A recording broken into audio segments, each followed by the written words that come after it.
الحمد لله وكفى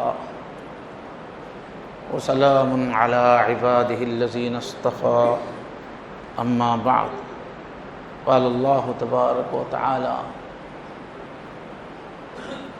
أعوذ بالله من الشيطان الرجيم بسم الله الرحمن الرحيم لقد كان لكم في رسول الله أسوة حسنة لمن كان يرجو الله واليوم الآخر وذكر الله كثيرا صدق الله العظيم اللهم صل على سيدنا محمد وعلى آل سيدنا محمد وبارك وسلم اللهم صل على سيدنا محمد وعلى آل سيدنا محمد وبارك وسلم اللهم صل على سيدنا محمد وعلى آل سيدنا محمد وبارك وسلم بہت ہی احترام، عزت، اکرام کے لائق بزرگوں، عزیزوں اور دوستوں، اللہ تعالیٰ نے اس امت پر بڑا احسان فرمایا اور جمعے کی نماز کا طریقہ اس امت میں اللہ نے جاری فرمایا۔ ہفتے میں ایک مرتبہ جمعہ کے دن اہتمام سے نہا دھو کر خوشبو لگا کر ہم مسجد میں حاضر ہوتے ہیں اور حضور کی سنت ہے بیان کرنا، جمعہ کے دن بیان کرنا۔ البتہ نبی کریم صلی اللہ علیہ وسلم کا جو خطبہ ہوتا تھا بیان مختصر ہوتا تھا، اور قرآن مجید جو پڑھتے تھے وہ لمبا پڑھتے تھے، اور حضور نے فرمایا کہ یہی حکمت ہے۔ لیکن یہاں پر خطبہ ذرا لمبا ہوتا ہے بیان، اصل تو عربی خطبہ ہے جو مختصر ہی ہوتا ہے، اردو بیان تھوڑا لمبا ہوتا ہے۔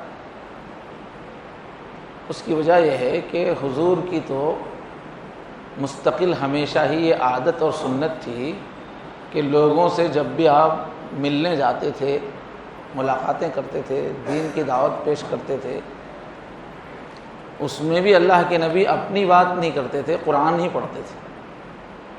وَجَاهِدْهُمْ بِهِ جِهَادًا كَبِيرًا فرمایا کہ قرآن کے ذریعے سے ان کے ساتھ کشمکش کرو۔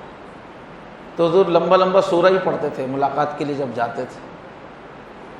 لوگ بھی کچھ آگے بات کرتے تھے کفار مکہ، تو حضور جواب میں سورہ ہی پڑھ دیتے تھے، کیونکہ خود قرآن میں ایسی تاثیر ہے، اور اس وقت کے جو عرب تھے خاص طور پہ ادبی ذوق ان کا بہت اونچا تھا، تو قرآن کی زبان میں ایک جادو کی طرح تاثیر تھی، اس لیے وہ لوگ قرآن کو جادو بھی بولتے تھے۔ تو قرآن سنانے میں ہی ان پہ زیادہ اثر ہوتا تھا، اس لیے کہ ان کی زبان بہت اعلیٰ تھی عربوں کی، اور قرآن بہت اعلیٰ زبان میں۔ تو حضور کی مستقل سنت بھی جماعت میں قرآن کا بڑا سورہ نماز میں پڑھ دیتے تھے، وہ ان پہ بڑا اثر کرتا تھا۔ اب اگر میں بھی یہاں قرآن ہی پڑھ دوں تو کوئی سمجھ بھی نہیں آئے گا کسی کو، یا قرآن کا میں ترجمہ بھی کر دوں تو بات دل میں نہیں اترے گی، کہ اس لیے کہ ترجمے میں قرآن کی تاثیر نہیں آتی۔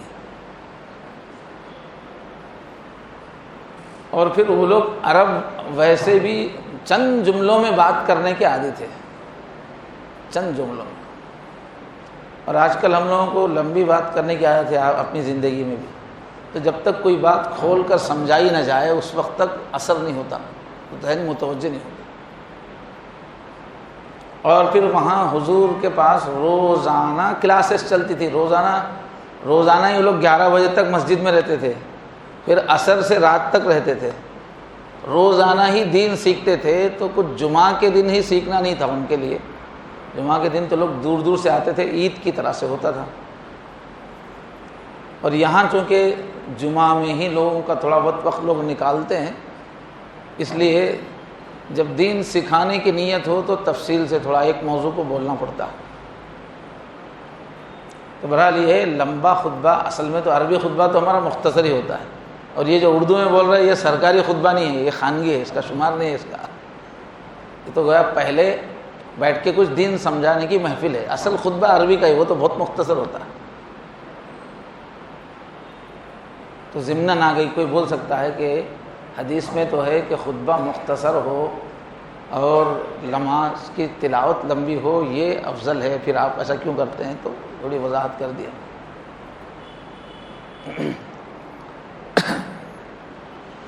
تو گزشتہ جمعہ اسی آیت کے ضمن میں بات ہوئی تھی۔ اللہ فرماتے ہیں کہ بے شک تمہارے لیے اللہ کے بھیجے ہوئے اس بندے حضرت محمد صلی اللہ علیہ وسلم کی زندگی میں اپنی زندگی گزارنا کا بہترین نمونہ ہے۔ تو ایک عرب کے بہت مشہور مربی عالم، انہوں نے جو ہے حضور کی سیرت کے ہزاروں پہلوؤں میں سے کچھ پہلو نمایاں کر کے لکھے ہیں جس کا سیرت پہ اثر پڑتا ہے، خاص طور پہ ابھی جو لوگ جوان ہیں، بوڑھے نہیں ہوئے ہیں، ان کے لیے سیرت کے جو پہلو سامنے ہونا بہت مفید ہے، وہ انہوں نے لکھے۔ تو اس کا خلاصہ میں پیش کر رہا تھا آپ کے سامنے۔ تو حضور کی زندگی میں پہلا جو رخ ہے دیکھنے کا، جس کو اختیار کرنا ہے، وہ ہے عبادت۔ حضور کی عبادت کس درجے کی ہوتی تھی؟ بہت زیادہ عبادت ہوتی تھی، راتوں میں اتنی عبادت کرتے تھے کہ پاؤں پھول جاتے تھے، ورم آ جاتا تھا۔ دن میں بھی بہت سارے نوافل ہیں، اشراق ہے، چاشت ہے، پھر ہر نمازوں سے پہلے کی سنتیں ہیں، اس کے علاوہ روزے بھی کثرت سے رکھتے تھے، ہر وقت زبان پہ ذکر ہوتا تھا، یہ سب عبادت ہی کی شکلیں ہیں۔ تو پہلی چیز جو نوجوانوں کو خاص طور پہ اختیار کرنے کی ہے، عبادت کی کثرت، اس لیے کہ جوانی میں ہی حضور کی اس سنت کی پیروی ہو سکتی ہے۔ دیر دیر تک رکوع، دیر دیر تک سجدے، اس کا ارمان نکال سکتے ہیں جوان لوگ ہی، 40 سال تک کے لوگ ہی۔ اس کے بعد تو آدمی کو ایسی ایسی بیماریاں آتی ہیں کہ وہ نماز پڑھتا ہے تو آدھی توجہ تو اس کو اپنے دردوں کی طرف رہتی ہے، رکوع کر رہا ہے تو مشکل، سجدے میں جا رہا ہے تو مشکل، کھڑا ہے تو مشکل، ہزار بیماریاں ہیں، کمزوریاں ہیں۔ عبادت کا مزہ لینے کی عمر تو جوانی ہی ہے، 40 سال کے اندر خوب جم کے عبادت کرنی چاہیے۔ تو حضور اکرم صلی اللہ علیہ وسلم کثرت سے عبادت کرتے تھے۔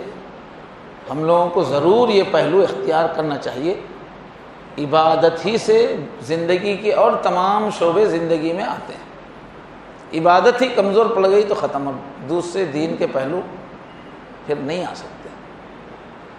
دوسرا پہلو بتایا گیا تھا جو آج کل کے دور کے حساب سے خاص طور پہ سمجھنے کا ہے کہ دنیا سے بے رغبتی۔ اور چونکہ جوانی میں کافی دنیا عیش کرنے کا ذوق ہوتا ہے، اچھا کھائیں گے، خوب ہوٹلنگ کریں گے، خوب انجوائے کریں گے، دنیا میں کھو جانے کا، موج بنانے کا، تو انہوں نے خاص طور پہ یہ پہلو رکھا کہ دیکھو نبی جو ہے دنیا میں عیش کرنے کے لیے نہیں آئے تھے، دنیا سے تعلق بڑا کمزور تھا، بہت زیادہ مزے کرنے کا ذوق نہیں تھا۔ تو یہ انجوائے کرنے کے پہلو سے بول رہے، کمانے کے پہلو سے نہیں بول رہے، اس لیے کہ جوانی میں کمانا بہت بڑا حکم ہے۔ نماز کے بعد بڑا حکم وہی ہے، جو بال بچے والا آدمی ہے اس کے لیے کمانا بہت بڑا حکم ہے، بہت بڑی عبادت ہے۔ اللہ کو بھولے بغیر، فرض نماز چھوڑے بغیر، اپنی دینی تقاضے چھوڑے بغیر کمانا، نماز، روزہ، حج، جہاد سے افضل ہے کہیں؟ بہت بڑی چیز ہے۔ جو جوانی میں کمانے کی سیٹنگ صحیح نہیں کرے گا، وہ زندگی بھر دین پہ چلنے میں ہمیشہ ڈلمل ہوتا رہے گا۔ جو اپنی کمائی کو صحیح سیٹ کرے گا وہ مضبوطی سے دین پر چلے گا۔ خاص طور پہ اس دور کے بارے میں حدیثوں میں اشارے ہیں کہ ایک دور ایسا آئے گا، ایسے بہت ساری تفصیلات ہیں اس کی، یہی دور ہے وہ۔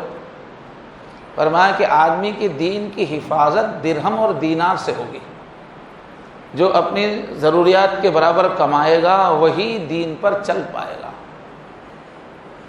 ورنہ اس کو دھوکہ دہی کرنا پڑے گا، ذلت برداشت کرنا پڑے گا، ہٹ جائے گا دین سے۔ جو لوگ بھی ہمارا تجربہ ہے، لوگ تربیت کے لیے ہزاروں لوگ رابطے میں رہتے ہیں، جو لوگ بھی اپنی کمائی کی ایکٹیویٹی سلیقے سے پوری کرتے ہیں، اچھی محنت کرتے ہیں، اچھا اس میں دل لگا کے کرتے ہیں، ان کا پھر عبادت میں بھی دل لگتا ہے، تلاوت میں بھی دل لگتا ہے، اور روحانی ترقی بھی ہوتی ہے۔ کئی لوگ ہمارے پاس آ رہے ہیں کہ نماز میں دل نہیں لگ رہا ہے، ذکر میں دل نہیں لگ رہا ہے، فلاں میں دل نہیں لگ رہا ہے، تو میں پہلے ہی پوچھتا ہوں کہ آپ کا کمانے کا صبح سے شام تک سسٹم کیا ہے؟ تو کمانے کا سسٹم صحیح نہیں ہے تو پوری زندگی سے ہی دل اچاٹ ہو جاتا ہے، نہ دنیا سے مطلب نہ آخرت سے مطلب، آدمی ہی ناکارہ ہو جاتا ہے۔ ابھی میں کہہ رہا ہوں 40 سال کے اندر کی بات کر رہا ہوں، اب اس سے آگے اللہ نے جس کا تھوڑا بہت سیٹ اپ بنا دیا ہے، اب ان لوگوں کو بہت زیادہ دنیا کے پیچھے نہیں رہنا چاہیے۔ 40 سال کی عمر ہو گئی تو اب غلبہ آخرت کا ہونا چاہیے، کیونکہ جب تک آپ کا گھر سیٹ ہو گیا ہے، بچے سب سیٹ ہو گئے ہیں، اب دھن ہے زیادہ آخرت کی ہونی چاہیے، مگر سسٹم کمائی کا کبھی بھی گڑبڑ نہ کرے۔ تو یہ دوسرا پہلو تھا۔ حضور کا تیسرا جو پہلو ہے جو انہوں نے نمایاں کیا، اور دین میں اس کی بڑی اہمیت ہے، کیریکٹر کے بننے میں بگڑنے میں اس کا بڑا اثر ہے، وہ ہے کہ ہمارے نبی صلی اللہ علیہ وسلم کے اندر تواضع بہت زیادہ ہے۔ وضع یضع کے معنی ہے عربی میں کوئی چیز کو نیچے رکھ دینا، ایک تو ہے اٹھنا، ایک تو ہے بچھنا،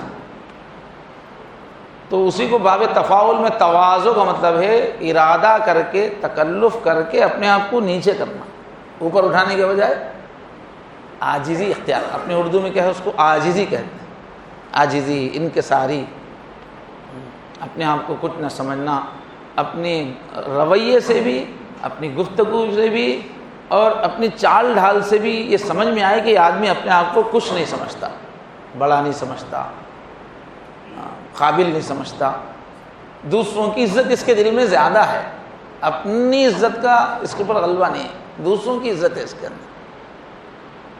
تواضع کا یہ مطلب بھی نہیں ہے کہ آدمی تواضع کے چکر میں بالکل اپنے کو ذلیل کر دے، یہ بھی مطلب نہیں، ذلت کی حرکتیں کر دے، یہ بھی نہیں مطلب ہے۔ اپنی عزت کو بچا کے رکھنا اور عزت کا تحفظ کرنا بھی مومن کے اوپر فرض ہے، تو اس میں فرق ہے، عاجزی انکساری اختیار کرنے میں اور ایک دم ذلیل ہو جانے میں فرق ہے، اور باوقار رہنے میں تکبر کرنے میں فرق ہے۔ باوقار رہنا تکبر نہیں ہے، باوقار رہنا تو بہت اچھی صفت ہے، لیکن اس میں بہت باریک فرق ہوتا ہے۔ بعض وقت باوقار رہنے کے چکر میں آدمی تکبر کر رہا ہوتا ہے، وہ سمجھ رہا ہے کہ میں باوقار رہ رہا ہوں، حالانکہ وہ تکبر کر رہا ہے۔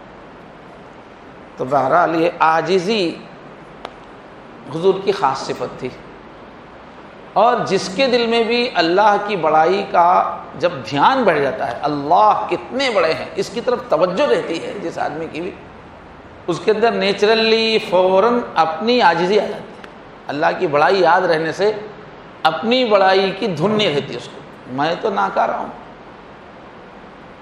میں تو آج مجھے اللہ پوچھ لیں گے تو میں تو جہنم میں جانے کے قابل ہوں، میں کیا اکڑوں، کیا میں سینہ تان ہوں، کیا میں تو ایسا ہوں، میرے اللہ اگر پوچھ لیں تو میں بچ ہی نہیں سکتا۔ وہ کیا تکبر کرے گا، وہ کیا اپنے آپ کو بڑا سمجھے؟ جو اللہ کی بڑائی کو بھولتا ہے اسی کو اپنی خوبیاں یاد رہتی ہیں، میں ایسا، میں ویسا، اس کو یاد رہتا ہے۔ تو ہمارے نبی کی جو خصوصی ایک صفت کیا ہے؟ تواضع، عاجزی، انکساری، سادگی، لوگوں کے ساتھ رویے میں بالکل اپنے آپ کو نمایاں نہیں کرنا۔ تو ٹھاٹھے مارتا ہوا سمندر تھے آپ، عاجزی کا، انکساری کا۔ اسی طبیعت کا ایک اثر کیا ہے؟ کسی بھی معاملے میں آسان طریقہ اختیار کرنا۔ جو آدمی جھوٹی شان والا رہتا، نہیں میں ایسا نہیں کرتا، ایسا کرتا ہوں، بتا ہوں، شادی کروں گا تو جھوٹی شان کی، کپڑے پہنوں گا تو جھوٹی شان کے، مشکل راستہ اختیار کرتا ہے آدمی، بڑے پن کے چکر میں، دکھاوے کے چکر میں، اپنی شخصیت کے جھوٹے زام میں، اٹھنے میں، بیٹھنے میں، کھانے میں، پینے میں، برتنے میں، وہ ایک جھوٹی شان مینٹین کرتا ہے اور مشکل راستے پہ چلتا ہے۔ رکھ رکھاؤ ہمیشہ، آپ سادگی سے رہو، بے تکلف رہو، جینے میں مزہ ہے۔ اے ذوق تکلف میں ہے تکلیف سراسر، جو لیے دیے رہتا ہے ہمیشہ میری عزت میری عزت میں، تو ہر چیز میں وہ نام تولی کرتے رہتا ہے، وہ مشکل کی زندگی ہے۔ بس جیسے ہے ویسے رہو، سادگی کے ساتھ، سہولت سے کرو کام، ہر کام سہولت والا راستہ، مشکل واسطہ نہیں۔ تو ہمارے نبی کی صفت کیا تھی؟ جب بھی کوئی کام آتا تو ایزی وے اختیار کرتے، اگر اس میں گناہ نہ ہو۔ ایزی کی چکر میں گناہ کرنا پڑ رہا ہے تو وہ مطلب نہیں ہے، گناہ نہیں ہے پھر بھی سہولت ہے جس طریقے میں، وہ طریقہ اختیار کرنا ہمارے نبی کی سنت ہے۔ اور نرمی، زندگی میں نرمی، عاجزی کا ایک پہلو ہے نرمی۔ تکبر والے آدمی میں نرمی نہیں رہتی، عاجزی والے میں خود بخود نرمی رہتی۔ تو عاجزی کا ایک پہلو یہ ہے کہ اپنے کو کچھ نہیں سمجھنے کی وجہ سے جب بھی کوئی آدمی آپ کے سامنے آتا بات کرتے تو پوری طرف اس کی طرف مڑ جاتے تھے، پورے وجود سے اس کی طرف مڑتے تھے۔ اب دل میں کیا ہے، اپنا بڑا ہے یہ چھوٹا ہے، تو آدمی پوری طرح نہیں مڑتا، پوری طرح متوجہ نہیں ہوتا، ہاں بولو بولو کیا بات ہے، وہ ایسا رویہ اختیار کرتا ہے کہ اس میں آپ چھوٹے ہیں ہم بڑے ہیں، وہ پیغام جھلکتا ہے۔ اللہ کے نبی پوری طرح متوجہ ہو جاتے تھے۔ مصافحے کے لیے ہمیشہ پہلے ہاتھ بڑھاتے تھے، مصافحے میں ہاتھ لینے کے بعد اپنی طرف سے ہاتھ نہیں چھوڑتے تھے سامنے والے کا، سامنے والا جب ہاتھ چھوڑاتا جب ہی چھوڑتے تھے۔ اب آدمی میں ذرا بھی تکبر ہے تو مصافحہ ہی نہیں کرے گا، مصافحہ کرے گا تو بھلے اتنا ہی کرتے رہتے ہیں مصافحہ یوں، اور پورا بھی کرے جلدی چھڑا لے گا۔ لیکن سامنے والے کی اہمیت دینا ہے تو آدمی گرم جوشی سے مصافحہ کرے گا، خود نہیں چھڑائے گا، تو پورا مصافحہ کرتے تھے۔ اور محفل میں جب بھی بیٹھنا ہو تو نمایاں ہو کے نہیں بیٹھتے تھے، لوگوں میں پتہ چلے کہ یہ بڑے ہیں سردار ہیں، گھل مل جاتے تھے۔ لوگوں کو آگے پوچھنا پڑتا تھا محمد کون ہے، اس طرح، حالانکہ آپ کے سب دیوانے تھے وہاں، لیکن پھر بھی حضور کا طریقہ یہ تھا۔ بازار میں بازار جاتے تھے، اپنا سودا خود خریدتے تھے، لے کے بھی آتے تھے۔ حالانکہ کئی لوگ ایسے ہوتے ہیں جب محلے میں بڑے ہو گئے، لیڈر ہو گئے، بادشاہ ہو گئے، حاکم ہو گئے، یا بہت پیسے والے ہو گئے، یا دینی اعتبار سے بھی بڑے مولانا ہو گئے یا بڑے دائی ہو گئے، تو بعض لوگ ارے میں جا کے ترکاری خریدوں کیا سوچتا، فلاں سے منگا لیں گے، فلاں سے منگا لیں گے، بچوں سے منگا لیں گے، ملازمین سے منگا، میں اور مارکیٹ میں اور ٹماٹر خریدنا، میں ترکاری لانا، بے عزتی کی بات ہے۔ نوکروں سے کرا لیں گے، اللہ حضور چاہتے تو کتنے نوکر، سبھی نوکر بننے کے لیے تیار تھے، قربان ہوتے تھے۔ مصروفیت کی وجہ سے، صحت کی وجہ سے، کسی وجہ سے نوکروں سے کام لیا جا رہا ہے تو کوئی بات نہیں، لیکن دل میں یہ ہے کہ میں اور مارکیٹ کو جانا، میں اور تھیلی ہلا لیتے ہوئے جانا، یہ تکبر ہے۔ تو اللہ کے نبی وقت کے بادشاہ ہونے کے باوجود، بادشاہ تو تھے ہی، حاکم تھے، فوجیں بھیج رہے تھے، ملک فتح، علاقے فتح کر رہے تھے، وقت کی سپر پاور سے بھی ٹکر لی تھی حضور نے، فوج بھیجی تھی، حاکم تو تھے۔ اور اللہ نے ایسا روب دیا تھا کہ جو قریب کے جو جاننے والے صحابہ ہیں وہ تو کبھی اس آنکھ اٹھا کر حضور کو دیکھنے کی ہمت نہیں رہتی تھی، ہمیشہ سب کی نظر جھکی رہتی تھی۔ اور حضور نے فرمایا مجھے 1 مہینے کی مسافت تک اثر ڈالنے والا روب اللہ نے دیا۔ کوئی آدمی ملنے کے لیے آتا، ابھی حضور تک پہنچنے میں 1 مہینہ لگے گا، وہیں سے اس کے دل پہ روب پڑنا شروع ہوتا تھا۔ اللہ کا سسٹم ایسا تھا، حضور کے بارے میں مرغوب ہو جاتا تھا سامنے والا۔ لیکن حضور کی اپنی طبیعت کیا تھی؟ عاجزی کی تھی، ملنساری کی تھی۔ تو اتنی باوقار اور اتنی بڑی شخصیت ہونے کے باوجود خود ترکاری جاتے تھے، خریدتے تھے، اپنے ہاتھ سے لے کے آتے تھے، یعنی کہ نوکر ہی اٹھائے گا، ہم نہیں اٹھائیں گے۔ اب اس میں یہی ہے کہ اگر بوجھ آپ کو محسوس ہو رہا ہے تو آپ نوکر رکھ سکتے ہیں، اگر عزت کا معاملہ سوچ رہے ہیں تو یہ غلط ہے، یہ ایسی عزت اسلام پسند نہیں کرتا، یہ سب جھوٹی باتیں ہیں۔ اور جب مدینہ حضور پہلی مرتبہ پہنچتے ہی پہلا کام حضور نے مسجد بنوائی، جہاں اونٹنی بیٹھی جا کے بس اسی جگہ فوراً مسجد بنا دی۔ البتہ وہ مسجد ایسی پختہ مسجد نہیں تھی، جھوپڑی کے ٹائپ کی مسجد تھی، اچھی بڑی۔ تو مسجد جب بن رہی تھی تو جیسے سب لوگ کام کر رہے تھے ویسے ہی ہمارے نبی بھی کام کر رہے تھے، چیزیں لانا، سب کے ساتھ مزدوروں کے ساتھ مل کے کام کیا۔ یہ نہیں کہ بھائی میں تو نبی ہوں اب میں کیا کام کروں گا، میں بیٹھا رہوں گا تم کرو، نہیں، حضور مل کے شامل ہو کے کرتے تھے۔ اور کہیں بھی سفروں میں جانا پڑتا تھا، سفر تو ہوتے ہی رہتے تھے، تو ذمہ داریاں بڑھتی تھی کہ بھئی جنگل میں اب لکڑی کون لائے گا، چولہا کون جلائے گا، ٹینٹ کون لگائے گا، جگہ کون صاف کرے گا۔ تو لوگ کہتے تھے کہ حضرت حضور آپ بیٹھے رہیں ہم لوگ کریں گے۔ تو حضور بولتے تھے کہ تم سے زیادہ، ایسا نہیں کہ ثواب کی ضرورت تم لوگوں کو زیادہ ہے مجھے نہیں ہے، ایسی بات نہیں ہے، ثواب تم کو جیسے چاہیے ویسے مجھے بھی چاہیے، اس لیے کرتے تھے اللہ کے نبی۔ ایسے ہی جنگ خندق کے موقع پر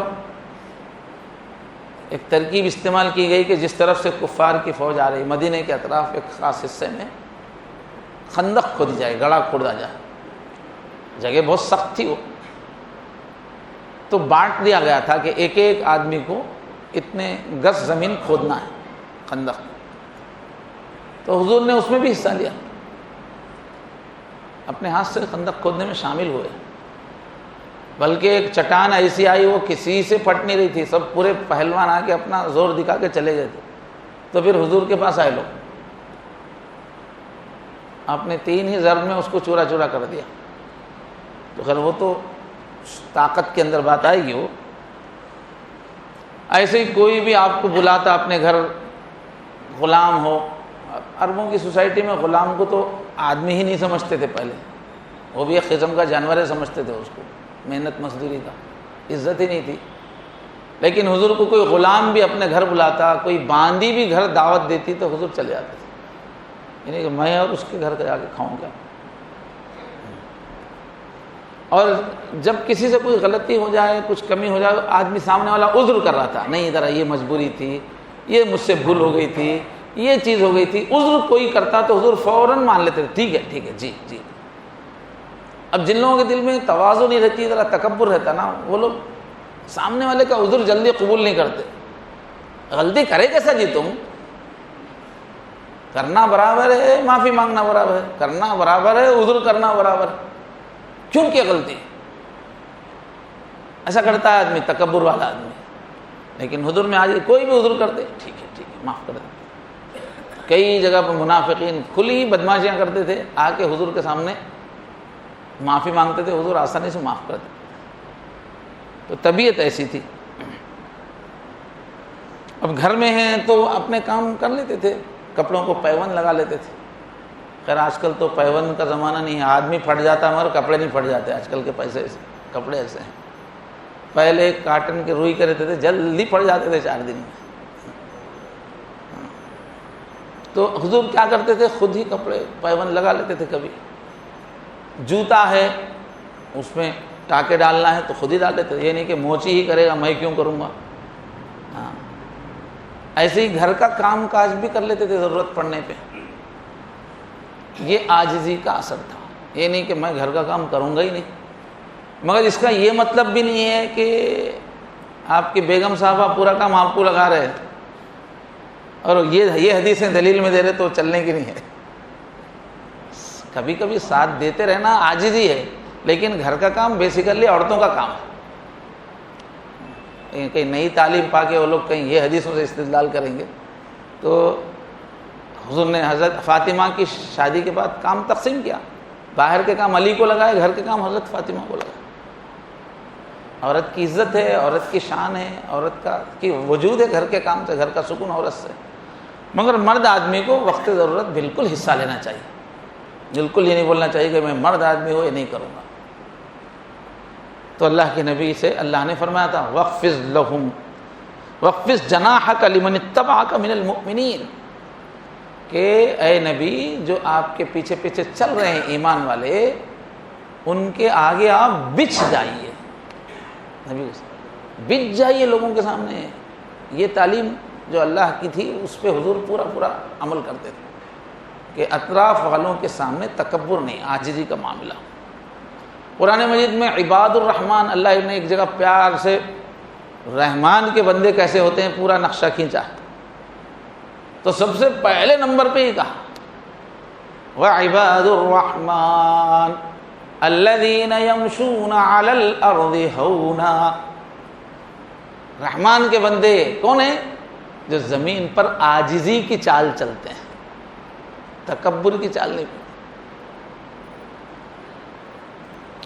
اور ایک صفت جو بہت زیادہ اختیار کرنے کی ہے، زندگی کو بڑی عافیت عطا ہوتی ہے، اللہ کی نظر میں بھی بندہ بہت مقام پاتا ہے، وہ ہے لوگوں کو معاف کرنا. عفو درگزر کر دینا. کسی سے خامی ہو گئی، کچھ غلطی ہو گئی، کچھ تکلیف پہنچ گئی، تو اس کے واقعات حضور کی زندگی میں بہت زیادہ ہیں. جو عرب کے بدو ہوتے تھے دیہاتی، ان کے مزاج میں بہت اکھڑ پن تھا، ادب نام کی کوئی چیز نہیں تھی، سلیقہ نہیں تھا. تو یہ بدو آپ کو بہت ستاتے تھے، آگے الٹی سیدھی حرکتیں کرتے تھے، اور اللہ تعالیٰ، اللہ کے نبی ان کی سختی کو، ان کے گنوار پن کو خوشی سے مسکرا کے جھیل لیتے تھے.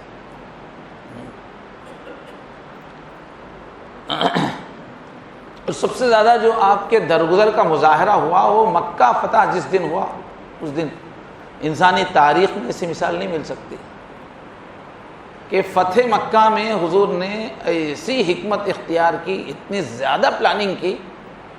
حضور کا مقصد تھا کہ یہ جو عرب کا سینٹر ہے، اس کے فتح ہوتے وقت خون نہ بہے لوگوں کا. تو ایسا حضور نے لمبی پلاننگ کر کے ایسا دبوچا کہ وہاں کے لوگ لڑنے کو سوچ ہی نہ سکیں. اس کے لیے حضور نے بہت پلاننگ کی. ویسے یوں چلے جاتے مکہ تو فتح ہو جاتا، لیکن بہت سارے لوگوں کی جان جاتی. حضور نے چاہا کہ نہیں، جان نہ جائے لوگوں کی. بہت تکیے. اب جو ہے مکہ جب فتح ہو گیا تو کعبۃ اللہ کے صحن میں پورے آپ کے جانی دشمن، ساری زندگی ستانے والے پورے سامنے کھڑے ہوئے تھے، لا کے پورے کھڑے ہوئے. ایک ایک کے چہرے پہ ظلم کی کئی کہانیاں. ایک کو حضور دیکھتے تو یہ میری بیٹی کا قاتل ہے، ایک وہ نہیں میرے چچا کا قاتل ہے. اپنے عزیزوں کو، خود حضور کو ستانے والے، گھر میں جینے نہیں دیتے تھے. گھر کے کھانا بن رہا ہے تو اس میں بوٹی پھینکتے تھے گندی، نکل رہے ہیں تو پاؤں کے نیچے کانٹے بچھا دیتے تھے. ایسے ایسے دشمن جو زندگی بھر ستاتے رہے، سخت جنہوں نے دشمنی کی، سب کھڑے ہوئے تھے سامنے سر جھکا کے. اور چونکہ فاتح تھے، زمانے کا دستور تھا، مجرم تھے وہ لوگ، سب جنگی مجرم تھے، ایک اشارے پہ سب کا قتل ہو جاتا. لیکن اتنی آسانی سے حضور نے معاف کر دیا اتنے بڑے بڑے دشمنوں کو. فرمایا اذهبوا فانتم الطلقاء، جاؤ سب لوگ، آپ سب کے سب آزاد ہیں. لا تثریب علیکم اليوم، آج تمہارے ساتھ کوئی سختی نہیں، کوئی آپ پہ ڈانٹ نہیں، کوئی پکڑ نہیں، جاؤ چلے. معاف کرنے کا نتیجہ کیا ہوا؟ پھر وہی قریش کے لوگ آگے جو جنگی فتوحات ہوئی، وہی لوگ سب کمانڈر بنے، کیونکہ وہ لیڈرشپ تھی. وہ ان لوگوں کے اندر لیڈر کی صفات تھی، ان کے اندر قوموں کو لے کے چلنے کی صلاحیت تھی. ان کو اگر ختم کر دیا جاتا تو آگے کا کام کون کرتا؟ اللہ کے نبی نہ صرف معاف کیا، بہت عزتوں کے ساتھ معاف کیا. وہ لوگ محسوس تک نہ کریں کہ ہم اتنے بڑے مجرم ہیں، اس طرح سے معاف، تاکہ آگے دل لگا کے کام کریں. جو سب سے بڑا دشمن تھا ابو سفیان، جو کافروں کا سردار تھے اس وقت، اور جو ہے ان کی بیوی نے جو ہے آپ کے چچا کو کاٹ کے ناک، کان، دیدے سب نکال کے ہار بنا کے وہ ناچ رہی تھی، اور سینہ چیر کے دل نکال کے اس کا پیالہ بنا کے اس میں شراب ڈال کے اس عورت نے پیا. ایسی نفرت. اس کے بارے میں اعلان کر دیا، جو دشمنوں کو اعلان کر دیا کہ جو بھی ابو سفیان کے گھر میں جا کے پناہ لے لے وہ آزاد ہے، اس کے کوئی پکڑ نہیں. وہ دشمن کے گھر کو پناہ گاہ بنا دیا حضور نے، مکے میں داخل ہونے سے پہلے. اتنی عزت دی ان کو. یہ ہے میرے بھائیو زندگی میں کام کرنے کا طریقہ. پرانی شکایتیں یاد رکھنے کے بجائے جو آپ کے اب تک ستا رہے ہیں ان کی صلاحیتوں کو استعمال کرنا سیکھیے. ان کو ایسا معاف کر دیجئے کہ ان کو شرمندہ ہونے کی بھی ضرورت نہ پڑے، پھر ان سے کام لیجئے۔ شکایتیں کرنے سے، دل کے پھپولے پھوڑنے سے، لوگوں سے انتقام لینے سے حاصل کیا ہے؟ ان کی صلاحیتوں کا استعمال کیجئے اچھے مقاصد کے لیے۔ پھر عفو درگزر، معاف کرنے کی بہت صفت۔ ایک مرتبہ آپ ایک ایسی چادر اوڑے ہوئے تھے کہ اس کے کنارے بہت موٹے تھے، کھردرے تھے، سائڈوں میں جو اس کا سیون وغیرہ ہے جو بھی تھا وہ کھردرے تھے، نجرانی چادر تھی۔ اب وہ ایک دیہاتی آیا، سمجھے، آپ جو ہے پیسے بانٹ رہے تھے غریبوں میں، یعنی بیت المال کی جو رقم ہے، تو آپ کیا کرتے تھے اپنے ہاتھ سے بانٹتے تھے چیزیں۔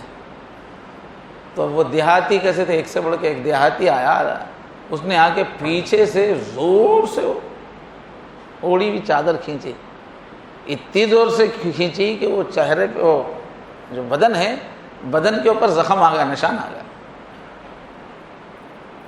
جیسے پلٹ کے دیکھو تو محمد، اللہ نے جو مال دیا ہے تم کو اس میں سے مجھے دو۔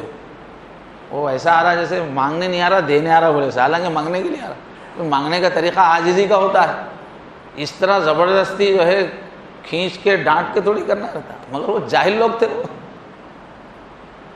آج بھی بعض اوقات دیکھنے میں آتا ہے کہ غریبوں کی مدد بول کے بعض لوگ اچھی خاصی جو ہے فیلڈ میں ورک کرتے ہیں، خدمت خلق کا کرتے ہیں، تو غریبوں میں ایسے لوگ نکل کے آتے ہیں، وہ لڑ کے لیتے ہیں، انہوں کہاں سے کہ چندہ لا رہے ہیں، ان کے باپ کا دے رہے کیا، اس واسطے لڑ کے لیں گے بول کر رہا ہوں۔ لیتے وقت بھی عاجزی کے بجائے اور جہالت دکھاتے ہیں لوگ۔ تو بہرحال حضور کے ساتھ اس نے ایسا معاملہ کیا، زور سے کھینچا اور اس طرح سختی سے کہا کہ، تو حضور اس کو دیکھ کے مسکرا دیے بجائے غصے میں آنے کے۔ اچھا یہ بھی ایک فقیر ہے، مانگنے کا یہ بھی ایک اسٹائل ہے کہ سوار ہو جاؤ اور کھینچ کے لو۔ حضور مسکرا دیے، کچھ نہیں کہا، اور لوگوں سے کہا کہ بھئی ان کو دے دو۔ یہ ہے ہمارے نبی کا جو طریقہ ہے۔ کیوں اللہ نے یہی طریقہ سے، خذ العفو، اللہ نے فرمایا معاف کرنے کو اپنا طریقہ بناؤ۔ انتقام لینا، بدلہ لینا، سزا دینا اپنی خاطر یہ نہیں، میرے نبی معاف کرنا سیکھو۔ فرمایا معاف بھی کیسا کرنا، اللہ نے فرمایا فاصفح الصفح الجمیل، کسی کی غلطی سے جو ہم کو تکلیف پہنچانے کے لیے وہ کر رہا ہے، ایسا اس کو نظر انداز کرو کہ تمہارا نظر انداز کرنے کا انداز بھی خوبصورت ہو، اس کو احساس ہی نہ ہو کہ ان کو مجھ سے تکلیف پہنچی ہے، وہ تکلیف پہنچا رہا ہے، آپ پورا یہ ہو رہا اور جان دو بھائی معاف کر دے رہا ہوں، ایسا نہیں۔ ایسا رویہ اختیار کرو کہ معاف کرنے میں بھی خوبصورتی رہنا، اس میں بھی بھونڈاپن نہیں رہنا۔ فاصفح الصفح الجمیل، دو گالیاں دے کے، دو شکایتیں کر کے، منہ بنا کے، اپنے کو تکلیف ہونے کا احساس دلا کے معاف نہیں کرنا۔ کچھ نہیں ہوا بھائی، یہ تو انسان سے ہو ہی جاتا ہے، بلکہ اس کی کچھ خوبی بول رہا ہے تو معاف کریں بھی تو خوبصورتی سے۔ جیسے کسی کو مدد کرنا ہے، مالی امداد دینا ہے تو بھی خوبصورتی سے ہونا چاہیے، اس کو ذلیل کر کے نہیں، اس کو عزت دے کے ہونا چاہیے۔ ہر ایک چیز جو عام طور پہ لوگ کیا سمجھتے ہیں، یہ دینداروں سے اس کا مطلب ہی نہیں ہے، جسمانی قوت بنا کے رکھنا، طاقتور ہونا۔ میں 2 جمعہ یہاں پر صحت کے اوپر بیان کر چکا ہوں، کیوں؟ دین کا خاص پہلو ہے وہ۔ اللہ تعالیٰ کوئی مچھروں کی فوج بنا نہیں چاہتے مسلمانوں کو کہ سب جو ہے نزلہ، زکام، کھانسی کے مریض پھر رہے ہیں دنیا میں، دواخانے بھر رہے ہیں، ایسی امت بنانا نہیں چاہتے اللہ تعالیٰ اسلام مسلموں کو۔ اللہ تعالیٰ نے فرمایا طاقتور بن کے رہو۔ تو جسمانی قوت کا حضور کی زندگی میں بہت اہتمام ہے، تو اللہ کے کرم سے حضور جسمانی اعتبار سے بھی بہت قوت والے تھے۔ یہ مسلمان کا کام ہے، المؤمن القوی افضل من المؤمن الضعیف، طاقتور مومن افضل ہے اللہ کے پاس مومن سے۔ خیر تو سب میں ہے لیکن طاقتور بنو۔ طاقتور بدن میں ہی صحیح دماغ رہتا ہے، صحیح حوصلہ رہتا ہے، صحیح کاموں کی طرف توجہ ہوتی ہے۔ جو جتنا زیادہ کمزور رہتا ہے اتنا اسے جلدی غصہ آتا، اس کا دماغ جو ہے نیگیٹو تھنکنگ کی طرف جلدی جاتا ہے۔ صحت مند بدن میں صحت مند جسم رہتا ہے۔ تو بہرحال جسمانی قوت بنا کے رکھنا حضور کا یہ بھی خاص رنگ ہے، اچھی قوت اللہ نے دی تھی۔ چنانچہ مکے کے زمانے کا واقعہ ہے، ہر ایک کے سامنے اللہ کا دین بیان کرتے تھے، اللہ کی طرف آنے کی دعوت دیتے تھے، نبوت کے دلائل پیش کرتے تھے۔ تو ایک شخص پہلوان تھا، رکانہ نام تھا اس کا، کشتیاں کرنا ہی اس کا مشغلہ تھا۔ اس کے پاس حضور گئے اور اس کو آخرت کی فکر دلانے کی کوشش کی، اس کے سامنے دین کی بات رکھی۔ تو وہ موٹے دماغ کا آدمی تھا، پہلوان۔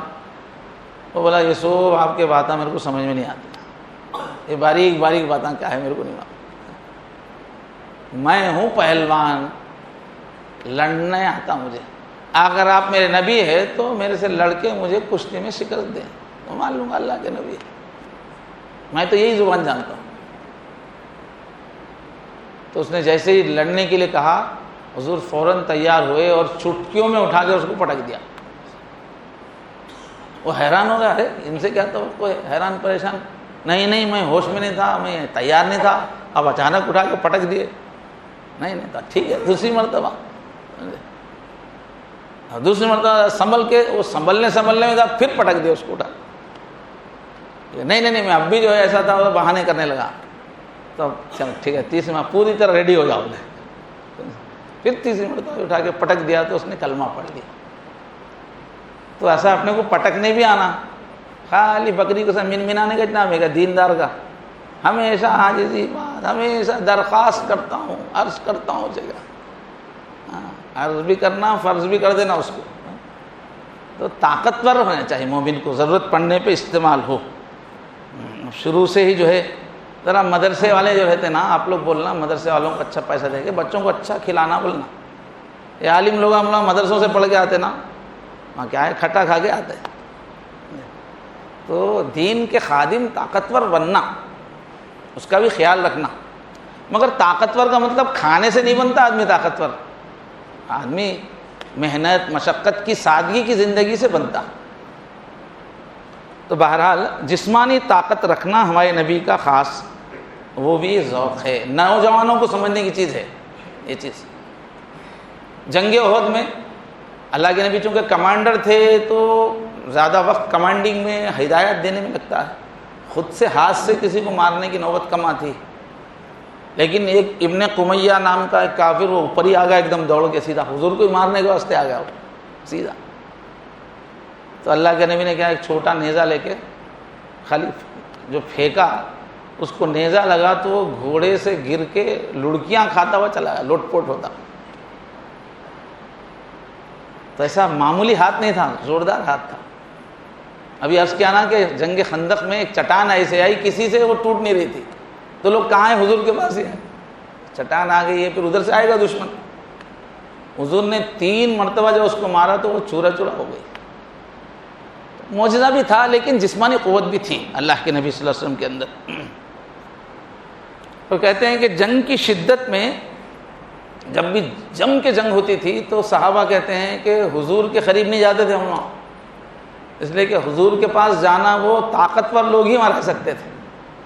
ایسے حجر اسود کو بوسہ دینا بولے تو آج کل بہت طاقتور ہونا پڑتا، تو جنگ میں بھی حضور کے قریب رہنا بولے تو بہت طاقت والا ہی رہ سکتا تھا، اس لیے کہ حضور کبھی بھی عین جنگ کی جگہ پہ رہتے تھے، تو ان کے ساتھ رہنا وہ تو طاقتور آدمی وہاں تک جا سکتا تھا۔ تو ایسے اللہ کے نبی کی سنت ہے۔ اور ایک صفت جو اللہ کے نبی کی ہے جو نوجوانوں کو بھی اہل ایمان کو اختیار کرنا ہے، وہ ہے بہادری، بزدل ہی نہیں رہنا۔ شریف بولتے بزدل، ڈرپوک نہیں، شرافت بھی رہنا، بہادری بھی رہنا، حکمت بھی رہنا، ہمت بھی رہنا۔ بعض لوگ ہر وقت حکمت یہ رہے، حکمت یہ مصلحت یہ رہے، پالیسی یہ۔ بعض لوگ ایسی ہمت دکھاتے، سارے کام الٹے کر کے آتے جا کے، بیل مجھے مار، ایسے کام کرتے، کاموں کا معاملے ٹیڑھے کر لیتے۔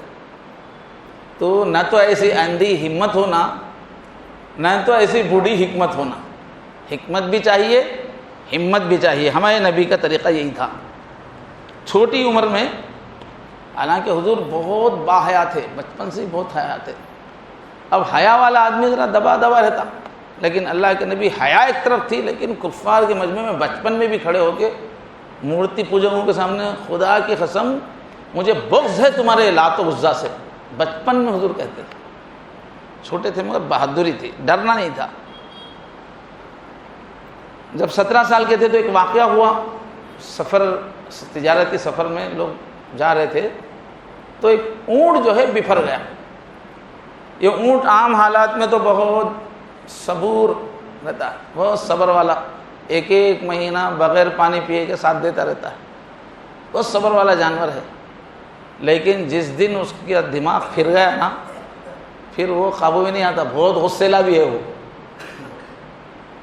ایسے رہتے بہت سارے جو خاموش رہتے نا لوگوں کو غصہ بھی ان کا بڑا خطرناک رہتا. تو یہی حال اس کا تھا ہے کہ غصے میں آتا تو قابو میں نہیں آتا، اور دل میں دشمنی رکھتا اونٹ. یاد رکھتا، پرانے قصے یاد رکھ کے اچھا 10-20 سال کے بعد نکالتا جب موقع ملا اس کو. غصے میں آتا تو آدمی کی کھوپڑی پکڑ لیتا، منہ سے کھوپڑی پکڑ کے سے ہلایا تو اوپر کا ڈپا اوپر نکل جاتا. تو بہت، اس لیے وہ اگر باغی ہو گیا تو لوگ ٹکتے نہیں، بھاگ جاتے. تو جب آپ 17 سال کے تھے، ایک مرتبہ اونٹ باغی ہو گیا، بفر گیا تو سب لوگ بھاگ گئے، لیکن آپ آگے بڑھ کے سامنے سے آ کے اس کو پکڑ کے اس کو قابو میں کیا. ایک تو پیچھے سے دور سے رسیاں پھینک پھینک کے کرنا لگے، سامنے سے آنے کے لیے بڑی بہادری چاہیے.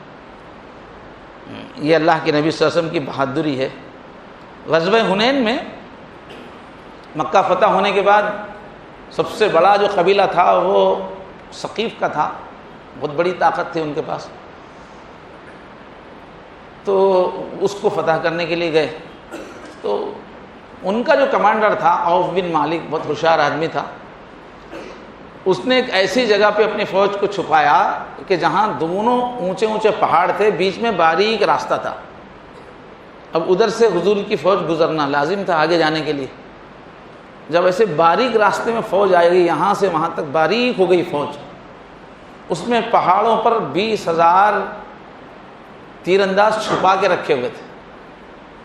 جب پوری نشانے پہ آ گئی فوج، اور سب بے فکری سے جا رہے تھے، اس میں نئے نئے نو مسلم نوجوان بھی تھے کہ بعض لوگوں کی زبان سے نکلا جب ہم 313 تھے تو ہارے نہیں، آج تو 12,000 ہے. ایسا بھی بعض نوجوانوں کے جن کی تربیت نہیں ہوئی تھی. تو ان کا جو کمانڈر تھا اس نے بالکل جب فوج بیچ میں آ گئی تب اشارہ کیا. اب بے فکر سے جا رہے ہیں، اچانک 20,000 تیر آ کے جو پڑے تو لوگوں کے ہوش اڑ گئے، جس کا منہ جدھر تھا بھاگ گئے. سب اکیلے ہو گئے، حضور صلی اللہ علیہ وسلم کوئی نہیں، پورے بھاگ گئے، اس لیے کہ اچانک تھا وہ وار. اب سب لوگ تو ادھر ادھر بھاگ گئے، لیکن حضور جو ہے جدھر سے تیر آ رہے تھے اسی پہاڑ کے اوپر جا رہے ہیں، پورے جوش میں جا رہے ہیں. انا النبی لا کذب، انا ابن عبد المطلب، انا النبی لا کذب. جدھر ادھر حملہ آتے ہوتے آپ کا جوش زیادہ ہوا کہ میں نبی ہوں، اس میں کوئی جھوٹ نہیں. جدھر سے تیر آ رہے ہیں ادھر ہی جا رہے ہیں، سب تو بھاگ کے دوسری طرف جا رہے ہیں اور آپ جدھر تیر آ رہے ہیں ادھر جا رہے ہیں. یہ ہے ایسی ہمت رہنا. موقع پر اچانک حملے پر جو مومن ہوتا اس وقت جوش میں آتا، اس وقت اس کا پاور ظاہر ہوتا، بھاگ جانا نہیں ہے اس کا.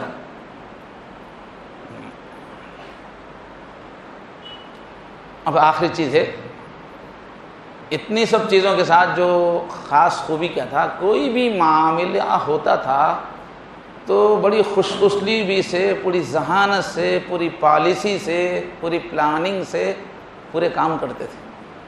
یہ نہیں کہ طاقت ہے، ساتھ میں اتنے ماننے والے ہیں اور اللہ کی طاقت ہے تو اب جو جی میں آیا کرو، یا ہے کہ اللہ ہی کرتے، اب میں اخلی میں سر بھی ڈالا تو مسل بھی پڑا تو میرا سر نہیں پھٹتا، اللہ ہی کرتے، جو چاہے کرو، جیسا چاہے کرو. نہیں، اللہ ہی کرتے کا یقین بالکل ضروری ہے، بندہ کچھ بھی نہیں کرتا. لیکن ہمارے نبی کی سنت کیا ہے؟ جو بھی کام کرو پوری پلاننگ سے کرو، پوری حکمت سے کرو، پوری عقل اس میں استعمال کرو، پوری زندگی اس پہ پھیلی ہوئی. اس کے بہت سارے واقعات ہیں، اب سنانے کا وقت نہیں ہے، اس لیے کہ ذرا واقعے کو پورا سین کھینچتے ہوئے سمجھانے میں وہ کھلتا ہے تو ٹائم لگ جائے گا. تو ضرورت اس بات کی ہے کہ ایسے نبی اللہ نے دیے ہیں، زندگی کے ہر پہلو کی رہنمائی ہے. دین کا مطلب ایک کامیاب زندگی گزارنا، ایک سکسیسفل زندگی سے گزارنا، انسان کو دی ہوئی جو اللہ کی صلاحیتیں ہیں پوری صلاحیتوں کا یوز کرنا، دنیا میں بھی کامیاب ہونا، آخرت میں بھی کامیاب ہونا. اب یہ بولتا ہوں تو یہ نہیں مطلب ہے کہ بس دنیا کے پیچھے پڑ کے دین برباد کر لینا. دنیا میں ایسا کامیاب ہونا کہ اس کے نتیجے میں آخرت میں کامیاب ہو، بھرپور زندگی گزارنا. یہ ہے ہمارے نبی صلی اللہ علیہ وسلم کا نمونہ. کل ہی یہاں اجتماع ہوا تھا، حضرت ہمارے آئے تھے کہ سنت کی تو ایک چیزیں وہ ہے جو ظاہر میں اختیار کرنے کی ہوتی ہیں، چہرہ کیسا ہو، کپڑے کیسے ہوں، مسواک ہے، یہ روز کی سنتیں ہیں. ان سنتوں کا اہتمام کرنے سے اللہ کی طرف توجہ رہتی ہے اور روزانہ کی ہماری زندگی عبادت بن جاتی ہے. لیکن سنت کا مطلب یہ نہیں ہوتا کپڑے کیسے ہیں، داڑھی کیسی ہے اور مسواک کیسا ہے. سنت کا مطلب حضور کی یہ جو طریقہ تھا حضور کا، بہادری کا طریقہ، شجاعت کا طریقہ، سخاوت کا طریقہ، حکمت کا طریقہ، تدبر کا طریقہ، یہ پورا حضور کی سنت ہے. اس کو آدمی اختیار کرے گا تو جہاں رہے گا وہاں کامیاب ہوگا. اللہ تبارک و تعالیٰ مجھے اور آپ سب کو پیارے حبیب صلی اللہ علیہ وسلم کی شدید محبت عطا فرمائے. حضور کے نمونے کو محبتوں کے ساتھ پڑھنا سمجھنا اللہ اس کی توفیق دے اور اس کی پیروی کی توفیق عطا فرمائے. وآخر دعوانا الحمدللہ.